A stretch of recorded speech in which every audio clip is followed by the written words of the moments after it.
Hello and welcome to another video. Tomorrow is the official announcement of the Samsung's Galaxy S9 at MWC 2018. Most likely they are finalized and what would be a representation of the Galaxy S9. Samsung is most likely to be keeping its gorgeous design and infinity display that's very similar to the Galaxy S8 with some minor tweaks and changes. They have been teasing and releasing videos of advertisements on what it's going to be.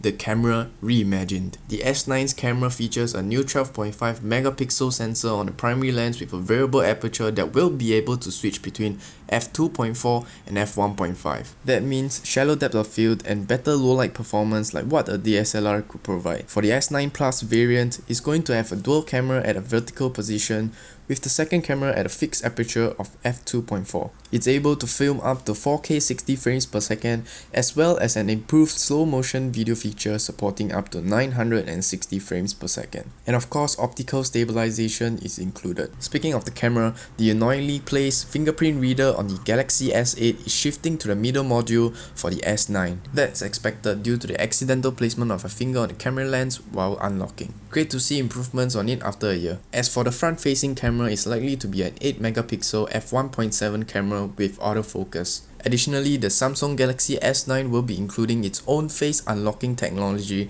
together with its iris scanner that can be used with its own version of animated facial expressions and similar filters like on Snapchat and Instagram. Spec-wise, it's expected that both the Galaxy flagship models are going to be the fastest Android phone on the market with its latest Snapdragon 845 chipset for the US variant and Samsung's own Exynos 9810 chipset. With 30% performance boost from last year's Snapdragon 835 chipset, leaked images of its Geekbench score at around 2400 for its single core and 8400 for its multi-core score. For gaming enthusiasts, you should be excited for the Exynos variant as the performance of the chipset is insane. It will not overtake the A11 chip from Apple, but it's making major improvements, closing out at a score of 3600 for its single core and 9000 for its multi-core score. As for the RAM, 4GB on the S9 and 6GB for the S9 Plus. With 3000 mAh for the S9, while the S9 Plus comes with a larger 3500 mAh. If you do enjoy gaming on a smartphone with the highest graphics, minimal FPS drops,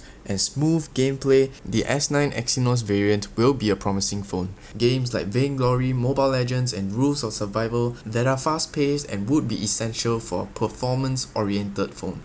Now onto the beautiful display of the Galaxy S9. 2960 by the S9 has a 5.8-inch 2960 by 1440 Super AMOLED panel that offers a Quad HD Plus resolution. The same goes for the Galaxy S9 Plus, which features a larger display at 6.2-inch. And it will continue to be IP68 rated for water and dust resistance. Slightly slimmer bezels on the bottom from a leaked render, which is nice. A real bummer that they still include the dedicated button for Bixby, 64 gigs of internal storage, and it's expandable via microSD card. Dual speakers as well, and of course the headphone jack. I'm pretty glad that they kept the awesome jack that most other brands ditched it to conserve space. It's also expected to ship Android Oreo 8.0 out of the box. As for colors, Midnight Black, Lilac Purple and Coral Blue. Expected launch dates are to be around 8th March, with pre-orders on the announcement date.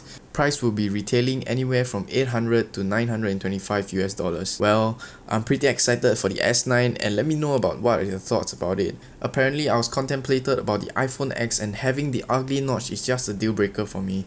Being an Apple fan since the iPhone 4, I think this is the time that I will make the switch. Anyway, support me by liking this video and subscribing to my channel. See ya!